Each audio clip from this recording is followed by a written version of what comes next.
Good afternoon and welcome to RMU Live. I'm Colby Sherwin. And I'm Austin Bechtold. Today is February 1st, 2021. Here's what's happening now. We have some breaking news before we dive into today's show. We've recently learned that the Pennsylvania Secretary of State, Kathy Boockvar, has resigned.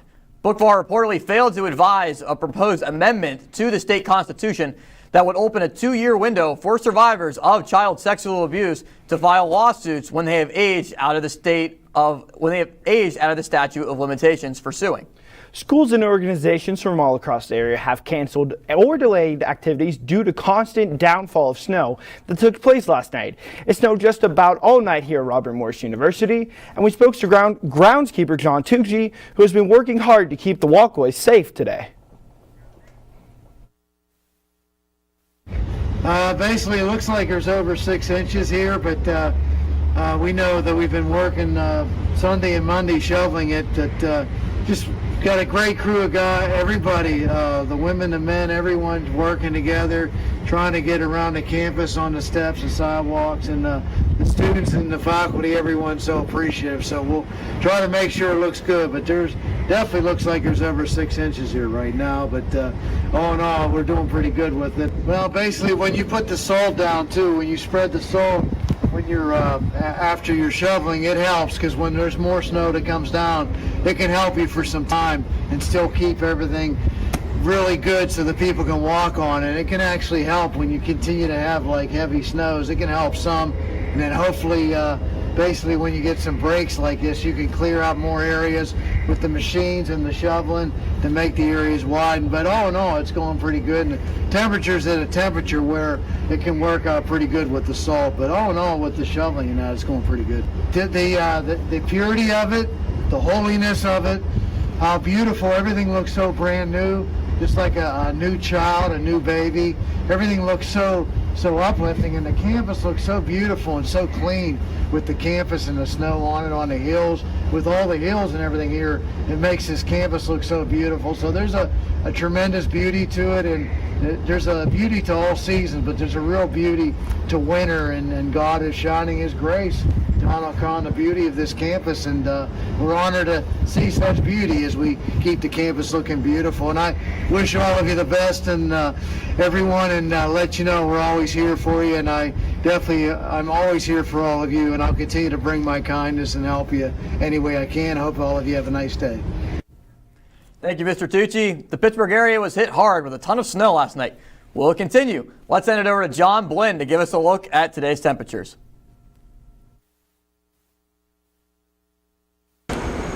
So thank you, Austin, and as you and Colby were saying, we have seen some snow here at Robert Morris University and around our surrounding location. So if you have your frying pans and your pan, feel free to head out after class today and get some sled riding in.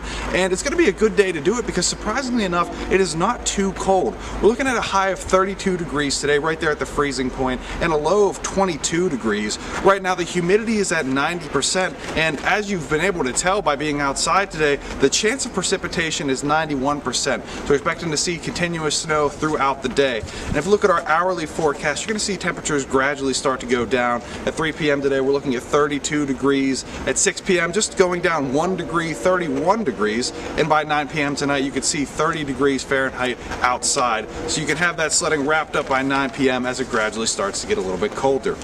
Moving on now to tomorrow's forecast, it's going to be a little bit colder than today, sort of seeing those gradual temperatures going down from earlier today carry into tomorrow with a high of 28 degrees and a low of, again, 22 degrees. We're going to see our snow die down as the chance of precipitation drops to 20%, and the humidity is going to drop down to 70% as well.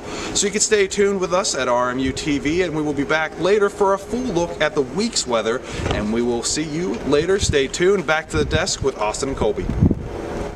Thank you, John. We'll definitely be paying attention. Now to the coronavirus. Over the past 48 hours, 402 new cases of COVID-19 have been reported, with 1 death announced. Of the cases, 366 of them are confirmed from 2,100 new PCR tests. Reported cases were most frequent in those 25 to 49 years old, with 144 positive tests since March 14th. There have been 69,537 COVID-19 cases in Allegheny County, with 4,300 hospitalizations and 1,452 deaths. As of Sunday night, Robert Morris University is reporting 14 students and 3 employees are in isolation, while 26 students and 7 employees are in quarantine due to COVID-19. Those in isolation have tested positive for the virus, while those in quarantine have shown symptoms and are awaiting test results or have been exposed to someone already infected. RMU has reported 317 positive cases since before the beginning of the fall semester, since August 21st. Pittsburgh Steelers former co-owner and former RMU professor Patricia Rooney has passed away. She was 88. She leaves behind 9 children, 18 grandchildren, and 6 great-grandchildren. She and her husband Dan served as the owners of the Steelers and served as ambassadors to Ireland from 2009 to 2012. After the death of her husband, Patricia stepped into the role of football operations in April of 2017. Her oldest son, Art Rooney II, said, quote, "My family and I are mourning the passing of my mother, Patricia. She helped raise 9 children while supporting my father's career with the Steelers and his time as ambassador to Ireland. It is a sad day for our family," end quote. Mrs. Rooney was one of 3 female owners of an NFL team and also served on the board of trustees at Robert Morris. Dr. Chris Howard said, quote, "Patricia Rooney was beloved at Robert Morris, just as she was everywhere she went. Her generosity will be sorely missed. We extend our deepest condolences to the Rooney family, and we are grateful for everything she did," end quote. Robert Morris has elected a new member to the Board of Trustees, Brian Kelly, who's an RMU alum. He got his degree in Business Administration in 1997 and an MBA in 2006. He worked at PNC and is responsible for establishing and leading PNC's healthcare industry business, which offers fully integrated solutions, strategic services to healthcare organizations. Chair of the Board of Trustees, Richard J. Hirschman, Chair of the Board of Trustees, said, quote, "Brian Kelly is an excellent addition to the Board of Trustees. As a fellow RMU alum, Brian has already embraced RMU's mission and is eager to use RMU's confidential professional experience to help RMU achieve even greater success," end quote. The RMU School of Business alongside NAIOP Pittsburgh will host a week-long summer camp for 25 minority rising juniors and seniors interested in a future in commercial real estate. Campers will experience 100 hours of instruction and the chance to start building a professional network. The camp will be hosted in June, with more information available at emailing info@naioppittsburgh.com. RMU Math Motivators are looking for student volunteers to help students at underserved schools with their virtual tutoring program.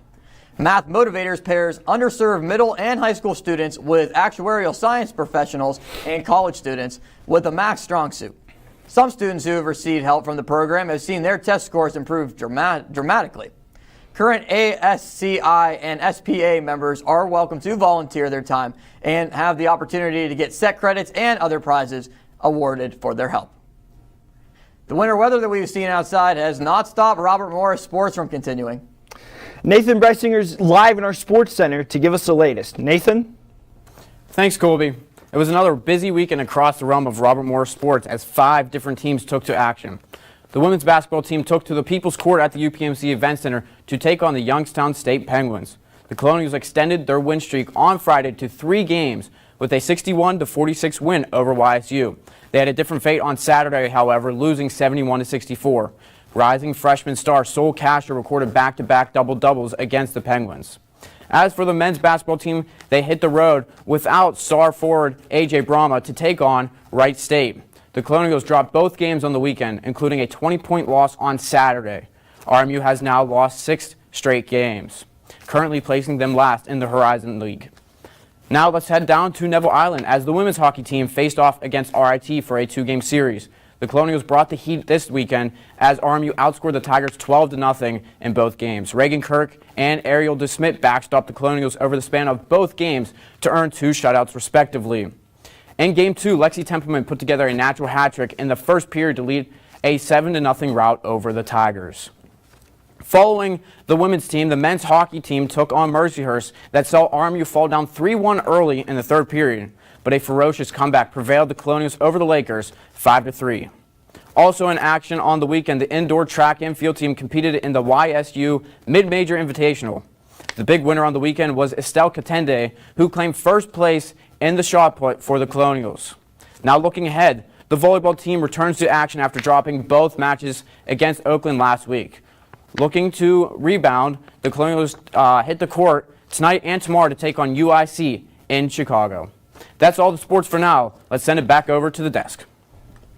Thank you, Nate. Allegheny County Police were called to a deadly scene at the 800th block of Island Avenue outside Club Erotica and McKees Rocks a little after 2:30 a.m. Friday morning, after 5 people were shot, leaving 2 dead. The deceased victims were identified as 22-year-old West Mifflin native Christopher Butler and 31-year-old Seth McDermott of Monongahela. Police arrested Charles Becker and Khalil Walls in connection with the shootings. A head-on collision on Route 28 turned fatal early Saturday morning as one of the vehicles was driving on the wrong side of the road. The driver from one of the vehicles, along with the passenger of the other, were pronounced dead. The driver of the second car, whose passenger died in the crash, was rushed to the hospital in critical condition. The collision investigation unit is working to see what happened and learn what vehicle was driving in the wrong direction. Pittsburgh paramedics who had to use airbags to help a woman who was trapped under a car. She lost control and went up on the sidewalk on the side of Stanton Avenue. Police and first responders arrived in the scene in Lawrenceville shortly before 3:30 p.m. A woman was driving down Station Avenue when she lost control of her car and drove onto the sidewalk. A man was hit and went up over the hood of the vehicle. The woman was hit and pinned underneath the car. Before she could be rescued, the men and 2 women were taken to an area hospital to be checked out following the crash. Smoke filled the air in Butler around 8:30 a.m. Saturday morning as a fire damaged several buildings on Main Street. The fire started at the Sir Speedy building and rapidly spread to include at least 3 structures, including Reclamation Brewing and Edwards Jones storefronts. The damage is an added blow to businesses already struggling due to the effects of the pandemic. A second fire broke out over the weekend as 3 people died in a house fire in northwestern PA, shortly after 1 a.m. Saturday morning. The Oil City Fire Department found 3 victims after the blaze was controlled and constrained, as the conditions left firefighters searching for possible survivors to a halt due to the severity of the blaze. A Beaver County bus driver has been arrested after police say he was a ringleader of drug gun trafficking and organized crime in Pittsburgh. According to Pennsylvania Attorney General Josh Shapiro, Dennis Alexander was arrested after a 10-month investigation. He was found orchestrating and distributing of heroin, fentanyl, cocaine, and oxycodone. As well as he sold gun buyers. He would then direct runners to meet the clients in parking lots or at runners' homes.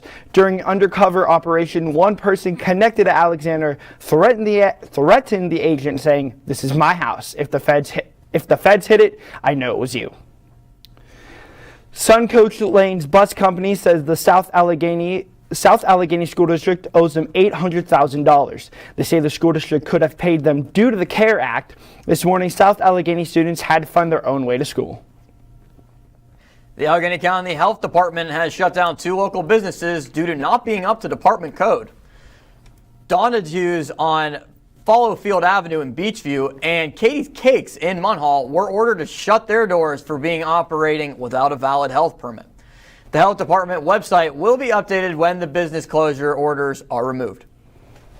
2,000 people were vaccinated on Saturday at the Bethel Park Community Center with the help of Spartan Pharmacy. People visited in and out for 10 hours to Spartan in order to receive the first of 2 shots of the hard-to-come-by COVID-19 vaccine. Pharmacy manager Jody Mitchell said tens of thousands of people expressed interest in the 2,000 available spots, and appointments filled up rapidly. Appointments are available at Spartan Pharmacy for those in Phase 1 of the PA vaccine rollout. Coming up after the break today is Freedom Day. Stay tuned here at RMU Live. All over. Chance high 5. All right.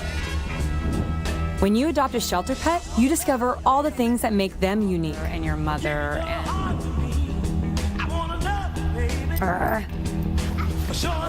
I am totally a hot person. Right, guys? Thanks for being honest. They're a little bit of a lot of things, but they're all pure love. Adopt pure love at theshelterpetproject.org. Multiple studies have shown that marijuana can slow both driver reaction and response time, which can be really dangerous. He's here. He's here. Wait. What? I can't drive. But why? I'm high.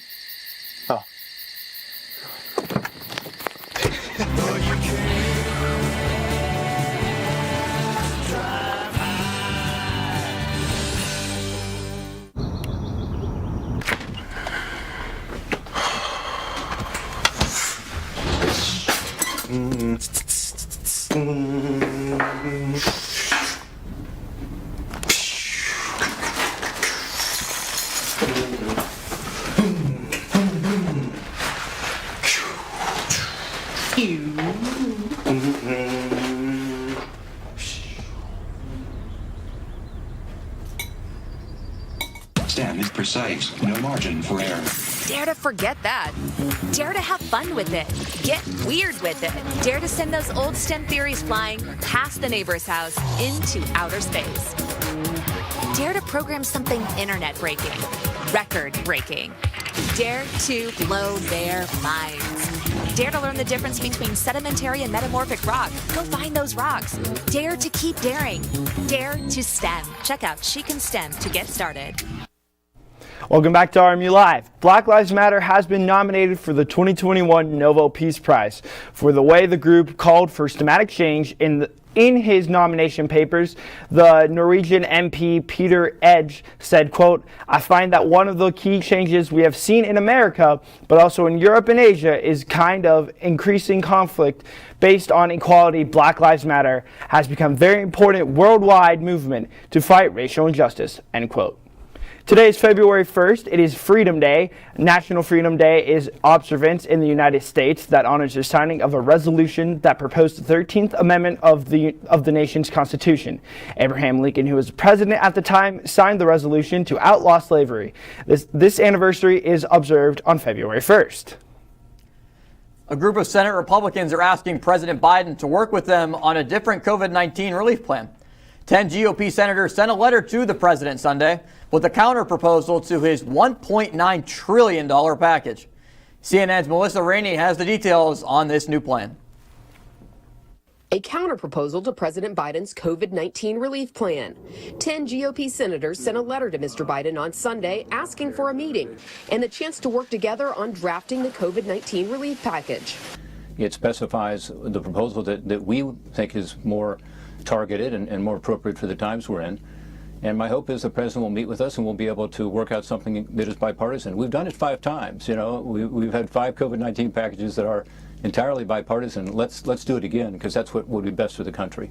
The Republican plan includes a total of $160 billion for vaccine development and distribution, testing and tracing, and treatment and supplies. The framework also includes a new round of direct payments, but not for everyone. If you look at the administration's plan, you could have a family with 3 kids making almost $300,000 a year getting a check. And many of these people have had no impact from COVID. In fact, some are doing quite well. Others are struggling. Let's focus on those who are struggling. The proposal doesn't have an estimated cost just yet, but Senator Portman says it will be less than Biden's $1.9 trillion plan. Reps from the Biden administration say they're open to some of the GOP suggestions. What I will say is that the provisions of the president's plan, the American Rescue Plan, were calibrated to the economic crisis that we face. We're certainly open to input from anywhere where we can find a constructive idea to make this package as effective as possible. But the president is uncompromising when it comes to the speed that we need to act at to address this crisis. I'm Melissa Rainey reporting. The last 5 Pittsburgh police recruits from the most recent class are now officially on the force. Officers were sworn in this past Friday after missing their original ceremony on Friday, January 22nd. Pittsburgh Police Chief Scott Schubert administered the oath and gave the officers their badge. Police say the new officers also received special coins made after the Squirrel Hill Synagogue shooting in 2018 to remind them of how the fellow officers selflessly served the community that day. Classes at the Keystone Oaks School District are canceled for students on Monday, but not because of the snow. The Keystone Oaks Education Association has authorized a teacher strike beginning on the 1st of February and will continue until at the latest next Monday, February 8th. The Teachers Union and KO Board of School Directors failed to reach an agreement by the union's targeted date. Despite the strike in the classroom, all in-season sports can continue to operate normally. A Pennsylvania legislator shared a message on Facebook mocking the appearance of the state recently departed Health Secretary Dr. Rachel Levine, a transgender woman who had been nominated to serve in the Biden administration, and then offered a general apology Saturday. State Representative Jeff Pyle, a Republican from Armstrong and Indiana counties in western Pennsylvania. She said on Facebook that he, quote, had no idea the post mocked Levine, quote, would be received as poorly as it was, but that tens of thousands of heated emails assured me it was. Leaders of the Plum School District are seeking inputs from parents on policies and the future of the district through an online survey. The survey features questions about returning to full-time in-person classes, adhering to CDC guidelines, or implementing stricter safety regulations. School leaders are planning to collect survey respondents by Monday and may discuss the results on Tuesday at the next school board meeting. When we come back, Nate is back in the sports studio to give us an update on all things Pittsburgh sports. Stay with us on RMU Live.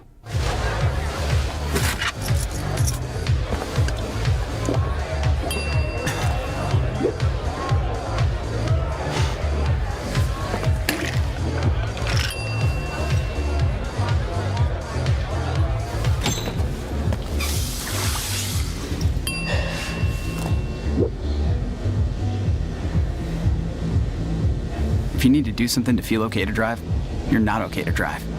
Don't drive buzzed. Maybe you can make retirement happen. After all, you made her college years happen. Opening that education savings account when she was little. Spearheading a campus tour. And another, and another, and another, and another. Bam! Deciphering financial aid. She was like, what? But now she's like, you aced planning for college. Now get the tips you need to get on track at aceyourretirement.org. Jason, let's go see your room.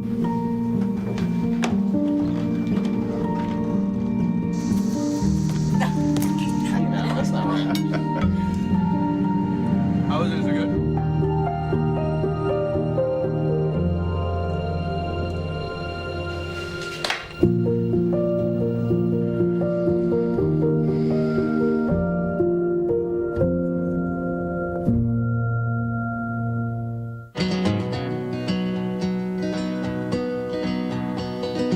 Things could be stranger, but I don't know how.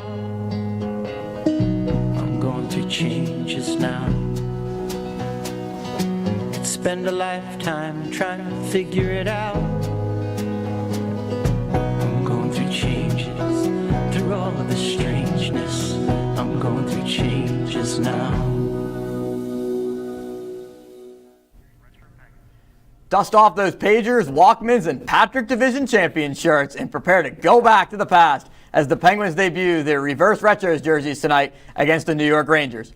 The Pens will wear the reverse jerseys in honor of the team's 1992 to 97 alternates, with Pittsburgh as the script across the uniform on 6 occasions this season, with 5 coming on the road and the final appearance coming at home, hosting the Philadelphia Flyers on April 15th. Well, speaking of the Penguins, Nate is back in the sports studio to fill us in all things Pittsburgh sports. Nate, what do you have for us? Thanks, Colby. Speaking of the Penguins continue to progress across their abbreviated season. Across the span of last week, the Penguins took part in 3 games, with 2 coming against the Boston Bruins. The Penguins were only able to grab 1 point out of the 4 that were up for grabs. Following the Boston, the Pens traveled to New York to take on the Rangers on Friday. In a back-and-forth affair, the Pens were able to prevail in overtime after Sidney Crosby turned and ripped one past goaltender Alexander Georgiev. The Pens returned to the ice tonight to face on the Rangers once again, but this time the Pens will be repping those coveted retro jerseys, just like Austin just mentioned. Just moments ago. Let's switch it over to the Diamond now to discuss the Pittsburgh Pirates. While the Pirates are currently in the midst of a major rebuild, they received some good news with the recent release of the new Top 100 MLB Prospects list. Third baseman Brian Hayes leads all Pirates players, placing 9th in the rankings, as this will be his last year on the list, with his starting time expected to increase this coming season. Infielder Nick Gonzalez, pitcher Quinn Prieston, and shortstop O'Neal Cruz round out the 4 Bucks within the Top 100 Prospects. We are just now under 7 days until the Kansas City Chiefs and Tampa Bay Buccaneers take to the field for Super Bowl 55. The Chiefs are favored by 3 points heading into the historic matchup. It will be a tremendous duel between Patrick Mahomes and the legendary Tom Brady. This year's Super Bowl will be one for the ages, and I'll have more on it next Monday here in the sports studio. And that's all I have for sports. Now let's send it back over to the desk. Thank you, Nate. It's going to be very interesting to see what happens with the Super Bowl. Billions of Americans are suffering from cancer, putting them at a higher risk of getting really sick from COVID-19. Many patients are asking, is the coronavirus vaccine right for them? CNN's Mary Gather has more in today's Health Minute. If you're battling cancer, COVID-19 is yet another concern. Patients that have cancer in and of themselves have a higher risk for contracting COVID. And if they were to get the infection, they have a higher chance of actually having severe complications or dying as a result of the infection. That's why Dr. David Cohn, Chief Medical Officer at the James Cancer Hospital at Ohio State University, says cancer patients should strongly consider getting the coronavirus vaccine. We know that it is safe to be vaccinated, that the risks from vaccination are relatively small, and the benefits in terms of protecting oneself from getting severe infection and complications from COVID is very high. But since every patient is different, Dr. Cohn says to first talk to your doctor. Make sure there's no reason why a vaccination shouldn't be given. Then educate yourself on your vaccine eligibility, which varies state to state. Last month, the American Association for Cancer Research called for cancer patients to be a high priority when it comes to the COVID-19 vaccine. Some patients might say, well, if I don't have as good an immune system, can I actually have a response to the vaccine? And the answer does seem to be yes. For Health Minute, I'm Mandy Gaither. The CDC says at this time it is not known whether having a history of cancer increases your risk of COVID-19.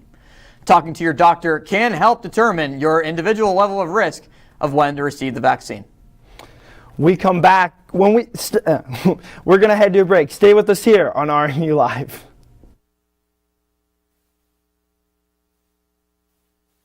Roll over. Chance high five. All right. When you adopt a shelter pet, you discover all the things that make them unique. And your mother and...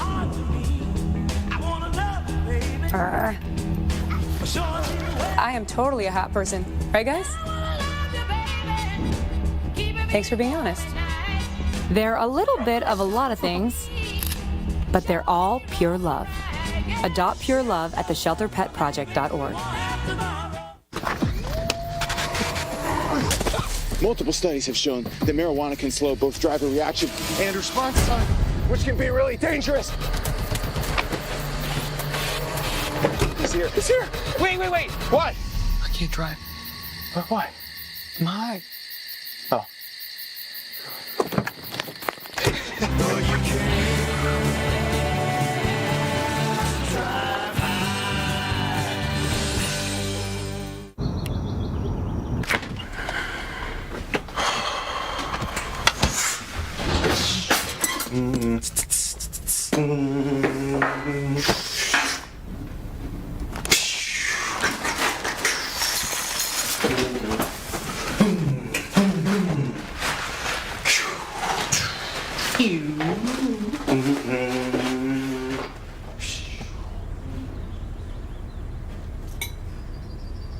Stem is precise, no margin for error. Dare to forget that. Dare to have fun with it. Get weird with it. Dare to send those old STEM theories flying past the neighbor's house into outer space. Dare to program something internet-breaking, record-breaking. Dare to blow their minds. Dare to learn the difference between sedimentary and metamorphic rock. Go find those rocks. Dare to keep daring. Dare to STEM. Check out She Can STEM to get started. Welcome back to RMU Live. This week was a big week for the Smithsonian's Little Panda Cub. On Wednesday, January 27th, the Giant Panda team hosted The 6-week-old giant panda at the Smithsonian National Zoo is a boy. The gender was revealed after obtaining a DNA sample from the cub at its first veterinarian exam. On September 19th, the zoo said in a news release, scientists at the Smithsonian Convention Biology Institute determined that a swab sample taken by the zoo's veterinarians confirmed the cub is a male. During his most recent exam on October 1st, veterinarians said the cub weighed 3.6 pounds and measured 14 inches from nose to tail tip. They also confirmed he is healthy, strong, and his eyes are staying open. That's a very cute panda there, Colby. Really is. But for Colby Sherwin and Nathan Breisinger, I'm Austin Bechtold. Thank you for watching RMU Live today, and we will see you next Monday.